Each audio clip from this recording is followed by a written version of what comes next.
இன்றைய வேத வசனம் மீகா 2:13. தடைகளை நீக்கி போடுகிறவர் அவர்களுக்கு முன்பாக நடந்து போகிறார். என் அன்பான சகோதர சகோதரிகளே, உங்கள் வாழ்க்கையில் அநேக தடைகள், எந்த காரியத்தை கையில் எடுத்தாலும் அதில் தடை உண்டு. வெற்றியை காண முடியாத சூழ்நிலைகள், மனச்சோர்வுகள், உடல் சோர்வுகள், நீங்கள் ஆசீர்வாதத்தை பெற முடியாதபடி அநேக தடைகள் காணப்படுகிறது. பிரியமானவர்களே, தடைகளை நீக்கி போடுகிறவர் அவர் உங்களுக்கு முன்பாக நடந்து போகிறாராம். செங்கடல் தடையாய் இருக்கலாம், ஜோர்தான் தடையாய் இருக்கலாம், எரிகோ உங்களுக்கு தடையாக இருக்கலாம். ஆனால் தடைகளை நீக்கி போடுகிறவர் உங்களுக்கு முன்பாக நடந்து போகிறார்.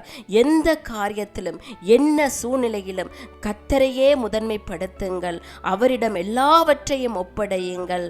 அவர் உங்களுக்கு முன்பாக நடந்து போய் உங்கள் தடைகளை நீக்கி போடுவார்.